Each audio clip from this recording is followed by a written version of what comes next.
மாயா விலாசஹசிதம் ஸ்வசிதம் சமீரோ ஜிஹ்வா ஜலம் வச்சனம் சகுந்தபந்தி அப்படின்னு சொல்லியிருக்கார் பட்டத்திரி. அப்போ இந்த சுவாமியுடைய புன்சிரிப்பு தான் மாயையாக இருக்குன்றார். அவருடைய மூச்சு காற்று தான் வாயுவாக இருக்குது, அவருடைய நாக்கு தான் ஜலமாக இருக்குது. அப்படி தான் இந்த விராட் புருஷனுடைய ஸ்வரூபத்தை நம்ம இந்த லோகம் பூரா பார்த்துன்னு இருக்கோம். இப்போ நம்ம 32 தசகங்கள் வரைக்கும் நாராயணியத்தில் பாஷ்யம் பார்த்துருக்கோம். 32வது தசகம் மத்ஸ்யாவதாரம். அப்போது மத்ஸ்யாவதாரத்தை முடிச்சுண்டு இப்போ நம்ம 33வது தசகம் அம்பரீஷ சரித்தத்தை பார்க்க போகிறோம். அம்பரீஷ சரித்தம் இது ரொம்ப ஒஸ்தியான சரித்தம். ஏன்னா ஏகாதசி விரதத்தினுடைய மகிமையை விளக்கக்கூடிய சரித்தமாக இருக்குது. அதனால் இதை பாராயணம் பண்ணுறது அவ்வளோ ஒஸ்தி. ஒரு சில தசகங்கள் தான் பாராயணம் பண்ணி வேண்டிக்கிறவாள்லாம் இருக்கா நாராயணியத்தில். அதில் அப்படி பண்ணுறவா இந்த அம்பரீஷ சரித்தத்தை ரொம்ப முக்கியமாக ஆராதிக்கிறத நம்ம பார்க்க முடியாது. இப்போ நம்ம அந்த சரித்தத்தை பார்க்கலாம். இதில் நம்ம தெரிஞ்சுக்க வேண்டியது ஒன்று என்னென்னா, வைவஸ்வத மனு அப்படின்றவர் இருக்கார். நம்ம மனுவிலேயே நிறைய பார்த்துருக்கோம். அதில் வைவஸ்வத மனுனுடைய மகன் நபாகனுடைய மகன் நாபாகன், அவருடைய மகன் அம்பரீஷன் தான் இந்த பக்தனாக இருக்க. ஏகாதசி விரதத்தை அனுஷ்டித்து சுவாமிக்கிட்ட பக்தியோடு இருந்தவருடைய பெருமையை தான் இப்போ நம்ம இந்த சரித்திரத்தில் பார்க்க போகிறோம். முதல் ஸ்லோகத்தை பார்க்கலாம். வைவஸ்வதாக்கிய மணிபுத்திர நபாக ஜாத நாபாக நாமக நரேந்திர சுதோம்பரீஷः சப்தார்ணவாவிருதமஹி தயிதோபி ரேமே த்வத்சங்கிஷு த்வயி சமக்னாம் அநாசதைவ. இப்போ வைவஸ்வத மனுவான புத்திரனான நபாகனுக்கு பிறக்கிறார் நாபாகன் அப்படின்ற அரசன். அந்த அரசனுக்கு புத்திரனாக தான் நம்ம அம்பரீஷர் பிறக்கிறார். அப்போ ஏழ்கடல் சூழ்ந்த பூமிக்கு அரசனாக இருந்தும் உம்முடைய பக்தர்கள்கிட்டெல்லாம் உம்மிடத்துலையும் எல்லா காலத்துலேயும் பக்தியோடு இருந்தவர் தான் இந்த அரசனான நாபாகன்.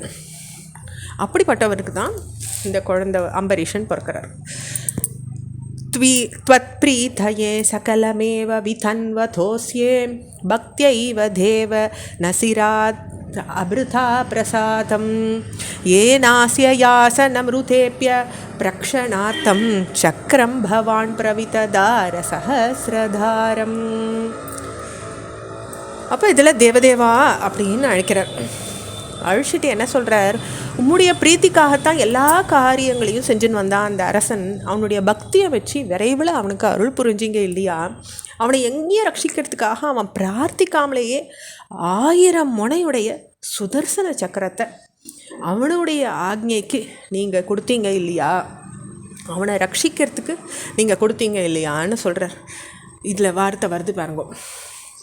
சக்கரம் பவான் பிரவிததார சஹசிரதாரம் அப்படின்னா 1000 கரணங்கள் உடையது. சஹசிரம்னா 1000. அப்படி 1000 கரணங்களுடைய சக்கரத்தை அவனுக்கு கொடுத்தீங்க இல்லையா அப்படின்னு சொல்கிறது இந்த 2வது ஸ்லோகம். 3வது ஸ்லோகம்.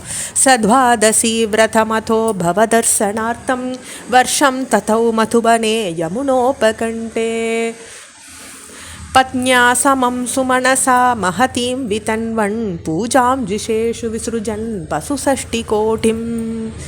அப்போ பசு சஷ்டி கோட்டி, சஷ்டின்னா 60, சஷ்டி கோட்டிம் அப்போ 60 கோடி பசு கோதானம் பண்ணி ஆராதித்து 1 வருஷ காலம் துவாதசி விரதம் அவன் அனுஷ்டித்தான்.